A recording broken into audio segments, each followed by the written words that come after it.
Alright boys, so recently Overwatch released their Overwatch Classic event. This is basically Overwatch 2 returning to the Overwatch 1 formula of 6 playable characters on the map at any time with no role locks. This means you can pick any amount of any heroes that you want. There is a limit on how many of one hero you can play, but you can play 5 tank, 5 healers, 2-2-2, whatever you want. It's just a return to 6v6 with all of their classic abilities, like Mercy's Mass Res, Hanzo's Scatter Arrow, and Bastion's Broken Recon and Self-Healing, his really OP turret, and his tank. As fun as this stuff is to look back on and have fun with, and kind of get nostalgic over, it just kind of makes me sad. Now for context, I loved Overwatch 1. It's probably one of my top 10 favorite video games of all time. During 2016 to 2018, I literally couldn't wait to get home from school so I could come home and play Overwatch 1 ranked. I played on console at the time because I didn't have a PC, but I loved the game so much that I didn't care. All I wanted to do was play Overwatch and consume Overwatch content. I remember people like Muselk before he went over to Fortnite, Your Overwatch, and so many more creators that I discovered during this time that were legitimately all I was watching. Overwatch was my whole life in terms of gaming, and I was fine with it.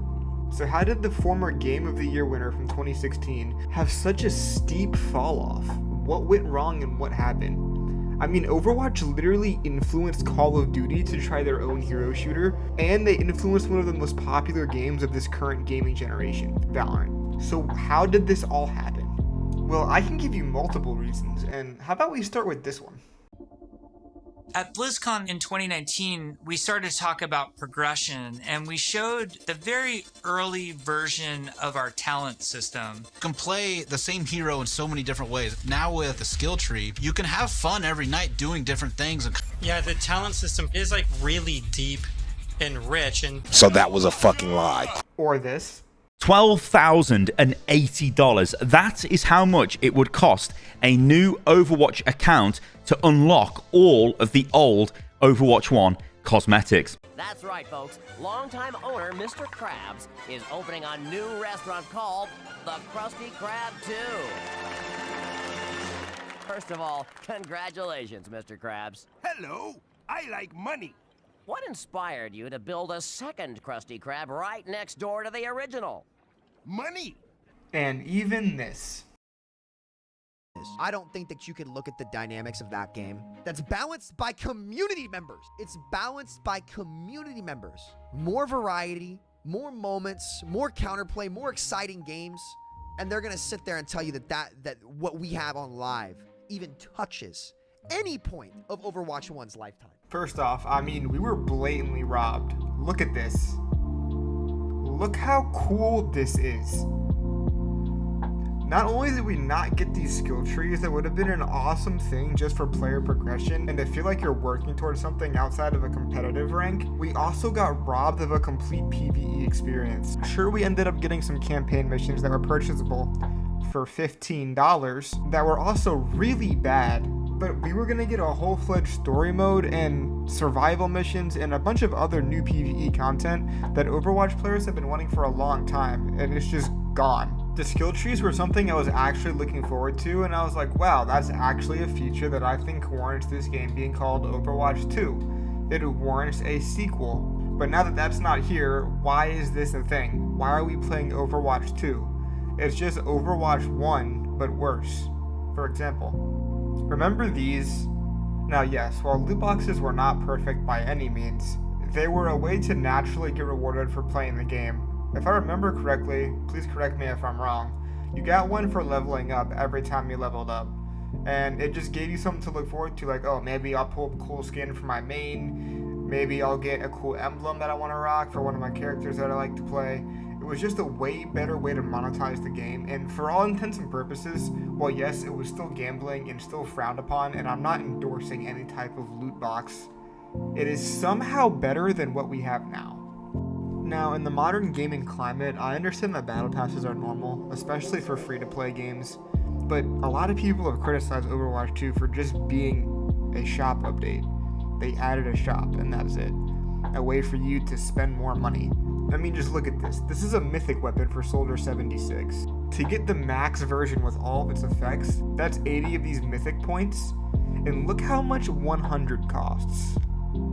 That is insane. And look, I don't really play Overwatch consistently anymore, so if they fix this issue, please comment down in the comments below. But when I was playing the game when Overwatch 2 first came out, I remember there was literally no way to really earn any of these things through playtime, and that was one of the biggest things that people had a problem with. They updated their store so you can spend money to get these things, but they really don't make it accessible through gameplay at all. And if it is extremely tediously slow, almost to the point where it's comical. So either, hey, you spend hours upon hours upon hours making Overwatch the only game you play, again, for a multitude of hours to get these things legitly, or hey, spend 20, 30, 40, maybe even upwards of $75 to get these things now. It's an extremely scummy business practice, and really the only sense of progression you have in Overwatch now is your battle pass, which you pay for. There is a free version, but let's be honest, if you want all the cool stuff, you're paying $10 anyways. Or your ranked play rank. That's it. That's the only sense of progression you have. You're not earning anything, you're just mindlessly playing the game. And for some people, hey, that might be enough. And if it is for you, I'm happy for you. I wish I could still enjoy Overwatch like I used to, like you do now. But I can't.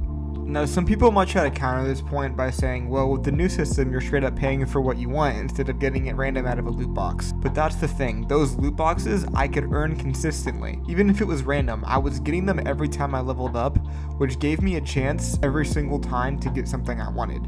Now, I have to play for hours upon hours upon hours to scrape up credits to get what I want. You see how this is a difference? Anyways, now on to the big topic. Time for the infamous 5v5 versus 6v6 debate.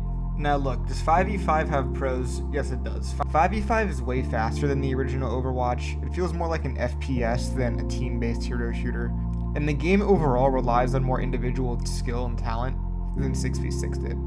But that's the problem. Overwatch shouldn't feel like an FPS. It's Overwatch. It's a 6v6 game where you play with basically superheroes fighting each other as a team to win the match. Not an FPS COD-like game where your gun skill or FPS talent should win you the game. Yes, those things should matter, but it shouldn't be the end-all be-all. Also, the Giga Tanks in 5v5, which are basically unkillable, makes a teamfight stall out for so much longer.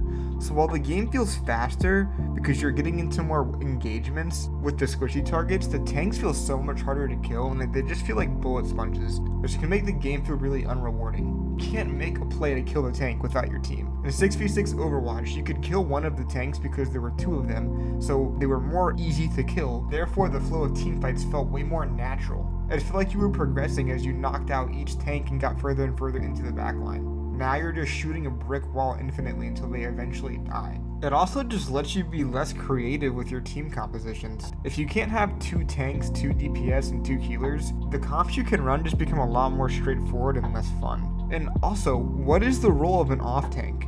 Tanks like D.Va, Roadhog, and Wrecking Ball were designed to be played along another tank. So when they're moved to a solo tank, they feel really out of place and they don't feel natural in the flow of the game. Tank duos like Ryan and Zarya used to be really fun because you could send Ryan in with his hammer while Zarya bubbled him, or he could peel to go help somebody while Zarya bubbled him. Tank duos were such a fun part of Overwatch and I really missed them. For example, D.Va and Winston. Winston and D.Va could both dive, but D.Va could peel back and help your supports if she needed to. They were really missed in Overwatch, and playing this Overwatch Classic mode really reminded me why they mattered so much. Well, with Overwatch Classic coming to an end December 3rd, it's safe to say that the influx of players they got from people playing Overwatch again is gonna go away. Even though they're doing 6v6 tests to see if the mode has a chance to come back in Overwatch 2, hard to trust that Blizzard just won't flood it with microtransactions and the same down-watered bullshit that Overwatch 2 has. And if Blizzard is not going to give us what we want and give us an OG classic Overwatch 6v6 experience back, there's something in the horizon that's going to fill that void for a lot of people. And it comes out really soon. Marvel Rivals is a 6v6 hero shooter. You heard that right, 6v6, using the Marvel IP and characters. I think this game has a giant chance to succeed because people miss 6v6 Overwatch so much and Marvel is a giant brand. Plus they couldn't be releasing at a more opportunistic time for them considering Overwatch's current state and their Overwatch Classic event coming to an end really soon. Being a huge Marvel fan and someone that basically eats up whatever Marvel shits out on my plate, this has been something I've been wanting for a long time. Imagine playing Overwatch with Marvel characters. That's literally what this game is. From playing the alpha, the early playtests, and the beta, this game was really fun, and the roster, I believe, has 33 or 34 characters at launch. This game is going to be packed with content at launch and is going to give people a 6v6 Overwatch feel with characters that people arguably love more. Plus, it doesn't really help Overwatch's situation considering a bunch of Overwatch content creators are publicly endorsing this game, saying how great it is and how much it reminds them of classic Overwatch. So I'm really interested to see how well this game does, and I'm really excited for its launch on December 5th. So, for like many of you, I'm sure Overwatch Classic brought back so many good memories and nostalgia from a better time and a better game where we all loved Overwatch and wanted it to succeed. But the truth is, the reason it made me sad is the game I love just isn't here anymore. You know, the world could always use more heroes.